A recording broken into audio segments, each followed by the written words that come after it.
Maayong hapon, Mindanao. Adlawng Martes, Setyembre 12, tuig 2023. Live gikan sa Brigada TV Studio General Santos. Ihatod namo kaninyo ang mga nag-unang balita gikan sa nagkalain-laing lugar sa Mindanao.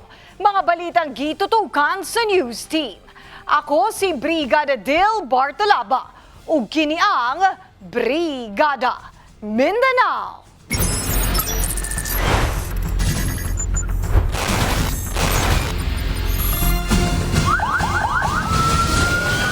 Mas palauman pa sa kapulisan.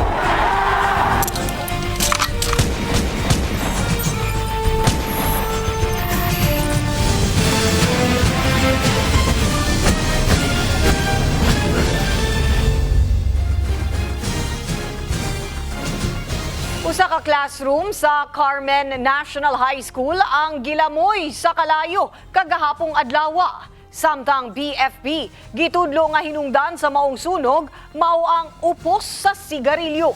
Ibrigada mo, Jobert Campos. Gilayong nangalisang ang mga estudyante sa Carmen National High School sa Carmen, Davao del Norte, human nga miulbo ang dakong kalayo sa usa sa mga classroom sa maong tulunghaan kagahapong adlaw, taknang alas 4:30 sa hapon. Sa gihimong paghihinabi sa Brigada News Team Tagum ngadto sa Bureau of Fire Protection Carmen, gisaysay niini nga tinubdan sa maong sunog mao ang gilabay nga upos sa sigarilyo. Gikan na yon nga pipila sa mga estudyante ang matud pa gapanigarilyo sa liyo sa maong naugdaw nga classroom. Nakumpirma nila kini sa dihang mihimo na sila og investigasyon sa gihitabuan sa sunog, di nilang nakita ang pipila ka mga upos sa sigarilyo. Ingon man, dako na lamang usab ang pasalamat sa mga magtutudlo nga bugtong ang daan ug wala nagigamit nga classroom ang mauray na sunog. Gumikan sa maong panghitabo, may paluwat og abiso ang Carmen BFP nga dili na pagagamiton pa ang naugdaw nga classroom kini tungod sa ilabihan na niining kadaan.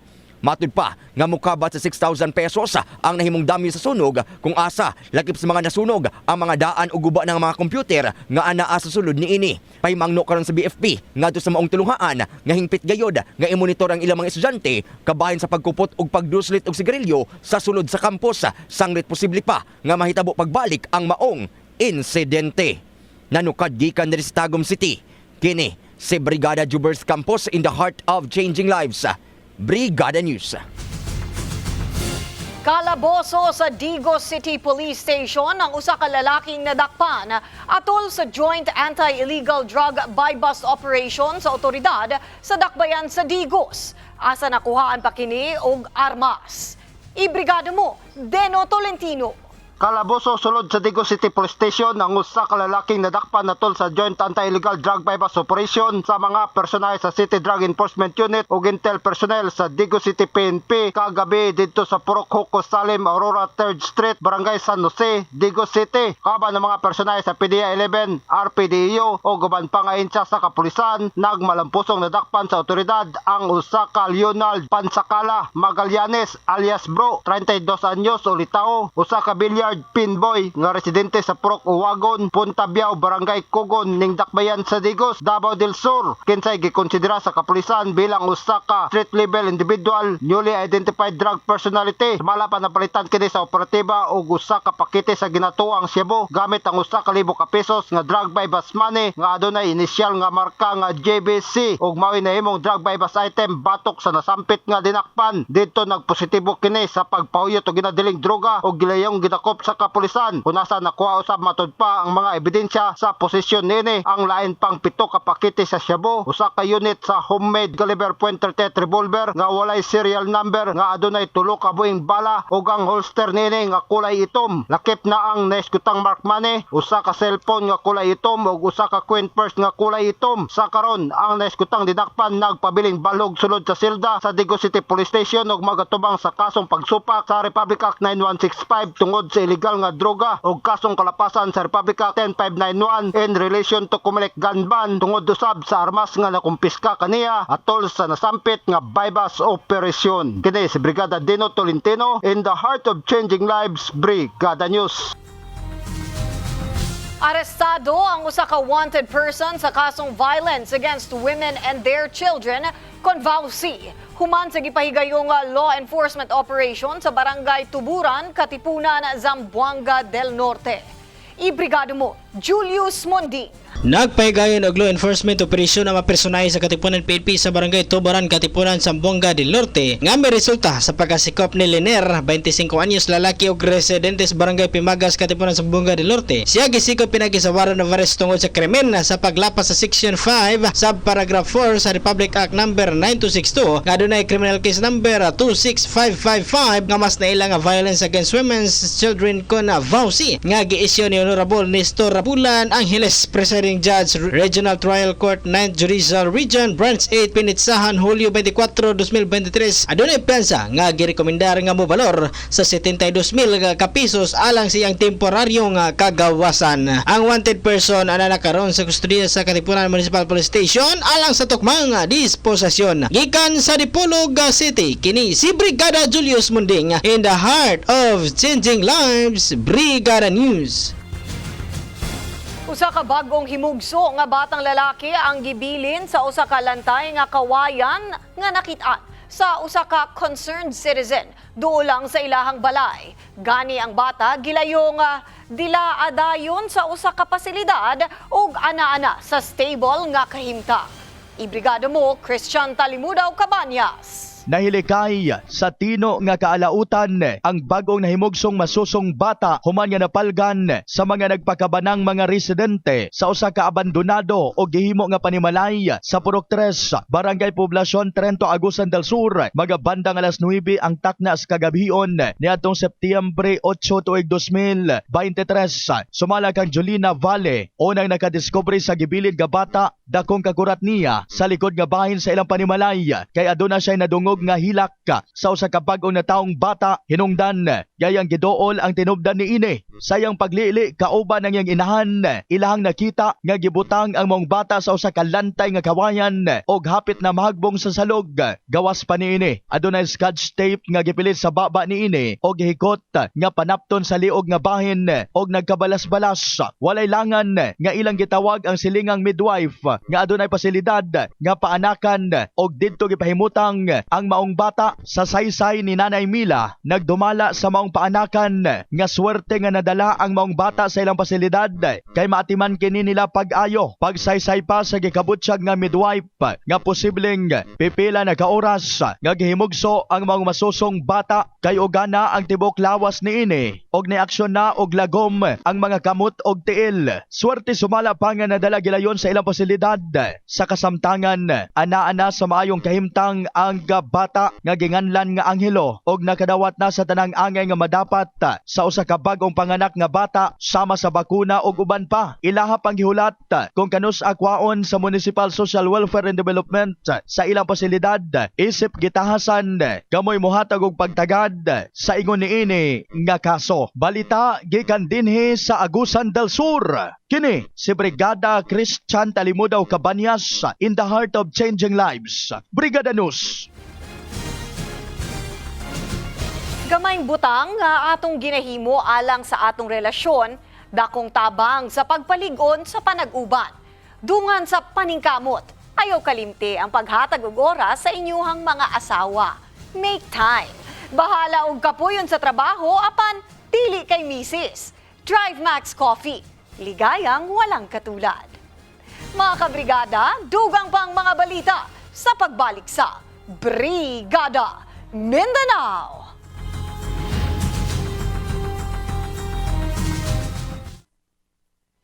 Dal nga adunay resulta ang ilang hangyo nga hinluan sa mga vendor ang ilang mga pwesto sa merkado publiko. Human nga kini gibisita milabayng adlaw. Ibrigado mo, may kumilang. Nagalaom subong si Coronadal City Vice Mayor Erlinda Bing Pabi Arakel nga mayara sang maayong resulta ang ilang ginpatigan nga pakigsinapol sa mga stall owners nga yara sa merkado publiko sang syudad. Sa interview sang 95.7 Brigada News sa FM Coronadal kay Arakel, ginpahayag sini nga indi kuntani pakamalainon sa mga vendors ang paandam kag hingyo sang city government sa ila. Suno kay Arakel nga ila ginahingyo ang mga vendors trabahadores nga atimanon kag limpyuhan ang tagsa nila ka mga lugar nga hindi lamang isalig sa mga in charge nga amo ang nagapanglimpyo sa merkado. Ginatagan sang punto ni Raquel nga kinahanglan nga mayara na sang pulisa nga amo ang sundon sang tanan sa merkado. Una sini, may mga reklamo nga tuman suno pa kadanlog ang salog, puno sang lumot ang mga tiles, baho ang mga kanal kag madamo nga iban pa.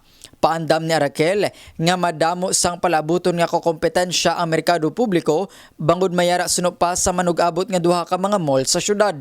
Hingyo ni Raquel nga dapat mangin competitive ang syudad hindi lamang sa edipisyo apang lakip na sa kalimpyo, patas kag balanse nga sitwasyon sa merkado publiko sang Coronadal. Ini si Mike Kumilang in the heart of changing lives.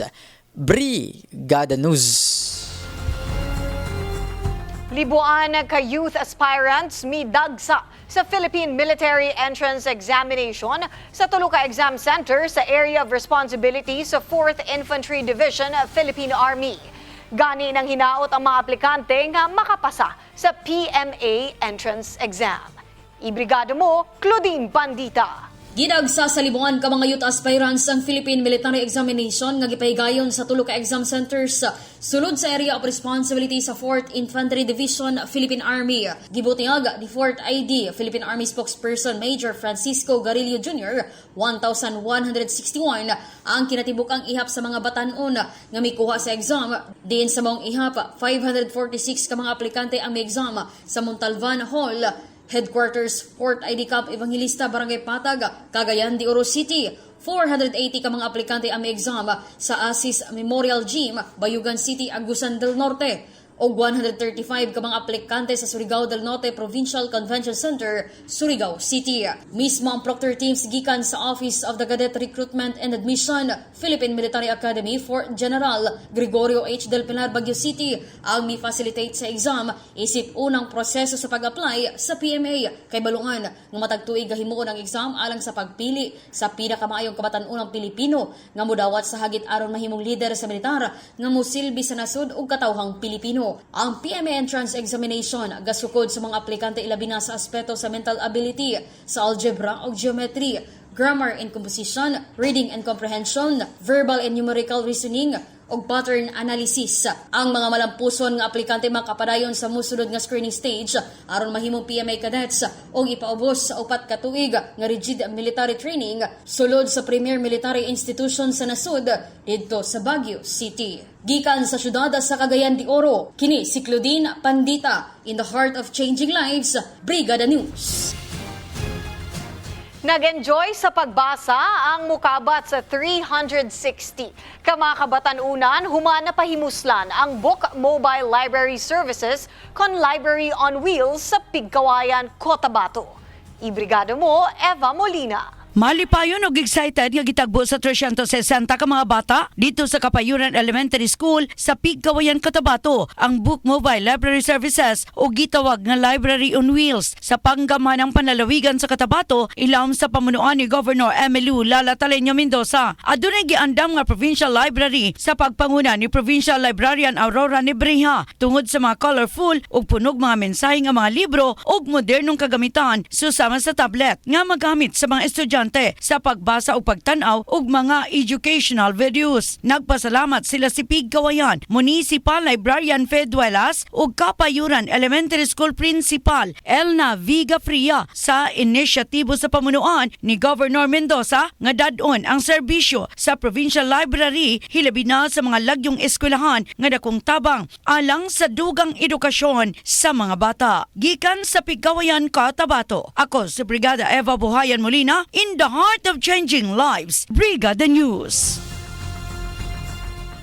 Padayon gihapon ang Brigada Foundation Incorporated sa pagdawat og hinabang alang adto sa mga kabrigada nato nga nanginahanglan og hinabang.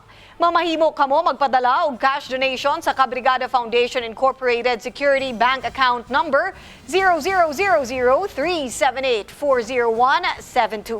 Ug alang sa in-kind donations, ipadala kini sa Brigada Complex nga nahimutang sa NLSA Road, Barangay San Isidro, General Santos City. Sa mga gustong mahimong Brigada Volunteer, pwedeng mudangop sa estasyon ug magpalista. Mao ka na ang naglangkob nga mga balita sulod sa 30 minutos nga nakalap sa atong mga kabrigada gikan sa nagkalaing lugar sa Mindanao. Mga balita nga 24 oras nga gironda sa atong mga kabrigada. Sa makausap pa, ako si Brigada Dil Bartolapa in the heart of changing lives. O kini ang Brigada Mindanao.